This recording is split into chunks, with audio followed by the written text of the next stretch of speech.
अबे सीमा जाएगी जाएगी जाएगी, तेरा बाप भी नहीं रोक सकता। तू कौन होता है सीमा की वो करने वाला, दलाली करने वाला, दलाल कहीं का। कितना मिलता तुझे उसकी दलाली करके, कितना कमा लेता है? अगर तो एक दिन में दिहाड़ी करने जाएगा ना, मिस्त्री की किसी मकान में दिहाड़ी करने जाएगा, एक दिन की तो 1,000 रुपए लेके आएगा, और वो हजार हजार किक मारती होगी तेरे पिछवाड़े पे, समझा? 1,000 किक मारती होगी तेरे पिछवाड़े पे। और बड़ा आया यहाँ उसकी हिमायती बनने वाला। क्यों पुलिस वाले इसको सपोर्ट कर रहे हैं इतना? उनकी भी अभी वाट लगेगी, अभी वो भी जाएंगे अच्छी तरह। इतनी बेशरम औरत हमने कहीं नहीं देखी यार अपनी लाइफ में, इतनी बेशरम औरत। ऐसे मत नाच, हमारे सर पे मत नाच। हमारी संस्कृति, हमारी सभ्यता, हमारी परंपरा, उससे मत खेल।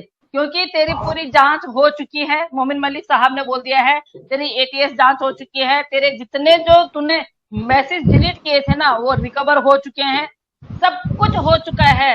अब तेरी चार्जशीट ऊपर जाने वाली है, आगे जाने वाली है।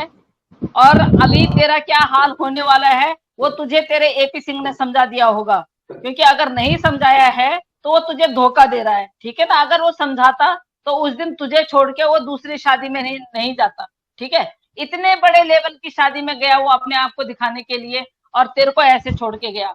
जब डिफेमेशन का केस आया था तब कहाँ गया था वो? तब तेरे पास क्यों नहीं था वो? जब तक तू कमा के दे रही थी तब तक वो तेरे पास था।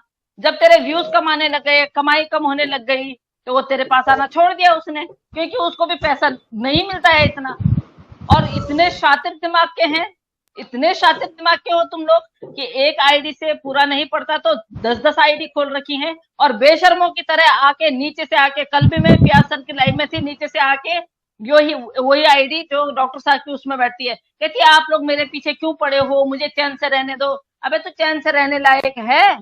अगर तू सचमुच में, अगर तू अपने एक बाप से पैदा हो रखी है ना, तो तू आके जैसे ऊपर बैठती है, अपना शक्ल दिखा, कुछ बोल, लेकिन तू जैसी खुद है ऐसी तेरी परवरिश है, इसलिए तू कुछ नहीं बोलती है। अगर तेरी परवरिश अच्छी होती है ना तो तू ऐसे इधर उधर पराये मर्दों के साथ नहीं भागती जैसे तू भाग रही है अभी, ठीक है ना? तेरी परवरिश ही ऐसी है, तेरे को यही सिखाया गया है, समझी? हम नहीं बोलना चाहते हैं क्योंकि हमने तेरे माँ बाप देखे नहीं है, लेकिन तेरे को देख के लग रहा है कि तेरी परवरिश जो है ना वो गंदे कीड़े की तरह है, गंदे नाली के कीड़े की तरह है। तो गंदी नाली की कीड़ी है, और जो तेरे सपोर्टर है ना वो तुझसे भी गए गुजरे हैं, वो तुझसे भी गए गुजरे हैं, वो और ज्यादा गए गुजरे हैं। नहीं यार, हम तो अड़ाएंगे टांग। क्यों आई है यहाँ? हम तो अड़ाएंगे भैया, हम तो अपनी सभ्यता संस्कृति, जिस तरह से परसों इन्होंने हमारे उसका अपमान किया हिंदू शादी का, उसमें हम टांग अड़ाएंगे। हम जैसे अगर हमें बोला, अगर उनका क्या बोलते हैं, क्या है उनका नाम, परमार, अगर वो मना कर देते तो हम तो वहां पहुंच जाते, लेकिन राजवर्धन परमार जी भी खेल गए। अरे भाई, मतलब मर्द उसको बोलते हैं जो अपनी, जो जिसको गट्स होते हैं जिसमें, ऐसे नहीं होते हैं मर्द परमार जी, जैसे आपने धोखा दिया ना, ऐसे नहीं होते हैं। सीमा को देख के आप भी डर गए, आप आप भी डर गए। जो आप बोल रहे थे कि ये सीमा वो है जो अपने पति को छोड़ के यहाँ सचिन के पास आई है, कल को ये सचिन को छोड़ के किसी और के पास चली जाएगी, क्योंकि सिर्फ आपका एक फोन नहीं उठाया था उसने, और आपको पता नहीं है अगर उसने आप पे हमला करवाया है एक दिन पहले तो आपके पास पुलिस का नंबर नहीं था, जो आपने सीधा पाकिस्तान में फोन किया अरशद भाई को। शर्म नहीं आई आपको? जेल, जेल है उसका, उसका बिल्कुल डेफिनेटली जेल है। तारों के नीचे से आई है, बच्चे डिपोर्ट होंगे।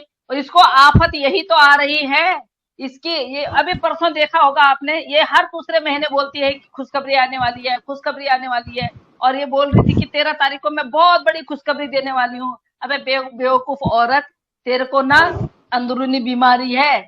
तेरी जो गर्भाशय है ना तेरा, उसमें सिस्ट है, और सिस्ट का ऑपरेशन होगा ना। और तू बोल रही, कोई एक बोल रहा था कोई कि इसका ऑपरेशन हो रखा है, कोई ऑपरेशन वगैरह कुछ नहीं हो रखा है इसका।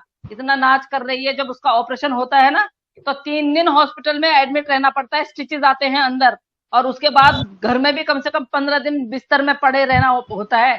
ये किसको बेवकूफ बना रही है? ये हॉस्पिटल तब जाती है जब जब इस पे कोई मुसीबत आती है ना, तो ये सोचती कहीं एटीएस वाले पकड़ के ना ले जाए, कहीं पुलिस वाले पकड़ के ना ले जाए, उस दिन ये हॉस्पिटल में एडमिट हो जाती है। इसके बहाने तो हमने देख लिए, इसके बहाने पुलिस वालों को समझ में नहीं आ रहे हैं। क्यों पुलिस वाले इसको सपोर्ट कर रहे हैं इतना? उनकी भी अभी वाट लगेगी, अभी वो भी जाएंगे अच्छी तरह। इतनी बेशरम औरत हमने कहीं नहीं देखी यार अपनी लाइफ में, इतनी बेशरम औरत। एक एक आदमी उस आदमी की नहीं हो पाई तो जिस आदमी ने तेरे लिए अपना घर बार छोड़ा, अपने बच्चे छोड़े, अपना मुल्क छोड़ा और वहां दिहाड़ी मजदूरी की, एक नहीं दो दो तीन तीन चार चार नौकरियां की तेरे को खुश रखने के लिए, वो 90 एक एक लाख रुपए भेजता था, तेरे को वो रास नहीं आया। यहाँ पे नाच के तो इतनी बड़ी फैमिली पाल रही है, ये तेरे लिए ठीक है। उसके बाद तू योगी जी और मोदी जी को धन्यवाद देती है कि हम भी आपके परिवार के सदस्य हैं। अबे बेवकूफ बेशरम औरत, तुझे हमारे हिंदुस्तान के जो हमारे मुस्लिम भाई हैं वो तुझे सपोर्ट नहीं कर रहे हैं और तू जाके बोल रही कि मुझे पूरा हिंदुस्तान सपोर्ट कर रहा है। नाम ले कितने लोग तुझे सपोर्ट कर रहे हैं, कितने लोग सपोर्ट कर रहे हैं जरा बता, कितने लोगों की सपोर्ट में है तू? वही 8 10 15 लोग तुझे सपोर्ट कर रहे होंगे ना, जिनका तूने यूट्यूब चैनल बनाया या जिनसे तू दो दो 5 5 10 10 15 15 20 20 रुपए लेती है, जो तेरे को देखने के लिए आते हैं, वो सपोर्ट करते होंगे। और तेरे में तो पता नहीं क्या जादू है, तू तो एक बार जो बंदा वहां चला गया तो उसको अपने बस में कर लेती है। तेरे में तो ये भी कला है, तू तो ये इस कला में भी निपुण है, महान है। तो शर्म कर ले, शर्म, हिंदुस्तान में है तू। और ऐसे जहां पे मैं बोलती हूँ ना वहां पे सुनने के लिए आने की जरूरत नहीं है, क्योंकि मैं सच बोलती हूँ और सच हमेशा कड़वा होता है। गेट आउट हो जाओ यहाँ से, ठीक है? हमें बहुत चिंता है। तुम जैसे देश के गद्दार लोगों को ना सीमा जैसी भगोड़ी चाहिए होती है, उसके ठुमके देखने होते हैं। और सीमा का जो अभी जो हाल होने वाला है ना, वही हाल उसके जो सपोर्टर है उनके होंगे, समझे? बेशर्मो, शर्म करो, तुम इंडियन हो, उस भगोड़ी को तुम इतना सपोर्ट कर रहे हो ना। भगोड़ी कल को अगर यहाँ से भागेगी ना, सबसे पहले गाली उन लोगों को देगी जो लोग उसको सपोर्ट कर रहे हैं। सबसे पहले उन लोगों को, जब वो बॉर्डर पार करेगा ना, अपना जूता उन लोगों के नाम फेंकेगी वो, जो लोग उसको सपोर्ट कर रहे हैं। पहली बात तो इसका जीना कोई जीना नहीं है। हम इसको अगर ऐसे छोड़ भी देते हैं जीने के लिए तो भी इसकी जिंदगी खराब है। जहां तक ये हमारे हिंदुस्तान की परंपरा के बारे में बोल रही है, आपको पता है, देखो दुपट्टा ओढ़ने से ही नहीं शर्म होती है आंखों की, जो इसमें बिल्कुल भी नहीं है। जगह होती है लोगों के दिल में। इसके लिए वो सिर्फ उन लोगों के लिए जगह है जो लोग इसको कोठे वाली को नाचने के लिए देते हैं। तो ऐसा कुछ नहीं है कि दुपट्टा नहीं ओढ़ा। संस्कार तुम्हारे कहाँ दिख रहे हैं? कौन सा संस्कार है तुम्हारे ऊपर? और नहीं, दुपट्टा ओढ़ने की भी जिस उससे कम्युनिटी से ये बिलोंग करती है, उस कम्युनिटी में तो बिल्कुल कुछ भी नहीं दिखाई देता है, अंग, कोई भी अंग नहीं दिखाई देता है। उसके बावजूद भी ये जब अपनी उससे पपीता रानी से एक बार तेल डलवा रही थी तो इसको तो बिल्कुल यहाँ तक पूरा गला खाली था। ये हमारी होड़ करती है, हम पढ़े लिखे लोगों की होड़ कर दी है। हमें तो हर जगह जाना पड़ता है, हम तो जैसे मर्जी रहें। ये कौन होती है हमारी बराबरी करने वाली यहाँ पे आके? बुर्का ओढ़ने वाली साली, जो ऊपर से नीचे तक ढकी रहती है। और बुर्का ओढ़ना कोई बुरी बात नहीं है, बहुत अच्छी बात है, क्योंकि वो मुसलमानों की वो है, वो शर्म हया उसमें सब कुछ है। लेकिन इसके जैसी औरत, इसको बुर्का ओढ़ना ही नहीं था, इसलिए ये यहाँ पे आ गई कि भाई यहाँ पे आ जाके मैं कुछ भी कर सकती हूँ। तभी तो बोल रही है, कह रही है हिंदुस्तान में आके मुझे बहुत अच्छा लग रहा है, जो मैं मर्जी वही कर रही हूँ, मैं मेरी मर्जी से हर कुछ कर रही हूँ। और दूसरा, उसको सचिन के बाप को मेरे से किसी ने ये बोला है, सचिन का बाप तो ऐसा है, बोला उसको एक बोला वो दारू पिला दो, एक पौवा दारू पिला दो, उससे कुछ भी करवा लो। मतलब हमारे हिंदुस्तान के लोगों ने वहां जाके ये तक पता कर लिया है, हमारे हिंदुस्तान के मर्द, कुछ मर्द हैं, मैं नाम नहीं लूंगी क्योंकि मुझसे खुद बोला उन्होंने कि उसको क्या बोलते हैं, उसके सचिन के बाप को एक पौवा पिला दो, उसके मर्जी जो मर्जी करो। वो तो बोला 500-500 रुपए के लिए लोगों के पीछे भागता है। इसका मतलब 500-500 रुपए के लिए वो लोगों के पीछे भागता है, तो तुम क्या दिखते हो? तुम करने क्या जाते हो वहां? तुम 500-500 रुपए देने के लिए वहां करने क्या जाते हो? तुम लोगों ने तो उसके भाव बढ़ा रखे हैं। अबे शर्म करो। तुम लोग बोलते हो ना कि ये औरतें बोलती हैं, हम औरतों को तुमसे ज्यादा तमीज और हया है। तुम मर्दों ने तो बिल्कुल ही अपना घर बार तो तुम्हारा है नहीं। अपना घर बार तुम्हारा होता तो तुम सीमा के पीछे नहीं पड़ते। अपना घर बार अपने बीवी बच्चे होते तुम्हारे तो तुम सीमा के पीछे इतना नहीं पड़ते। तुम्हें सीमा चाहिए बस, चाहे वो कुछ भी हो जाए। आके लिखते हैं नीचे कि भैया बच्चों को डिपोर्ट कर दो, सीमा को नहीं। अरे जिसको सीमा चाहिए जाके कोर्ट में लेके जाओ उसको, और वहां कोर्ट में शादी करो उसको, और उसको बोलो पहले पाकिस्तान जाए, वहां से हैदर भाई से तलाक लेके आए, रखो अपने अपने घर में 2-2 4-4 दिन के लिए। इतने बेशरम लोग हैं यहाँ पे। और हया की बात करती है साली, तू सिखाएगी हया और बेशर्मी की और उसकी बात हमें? दुपट्टे की बात कब रखा तूने दुपट्टा?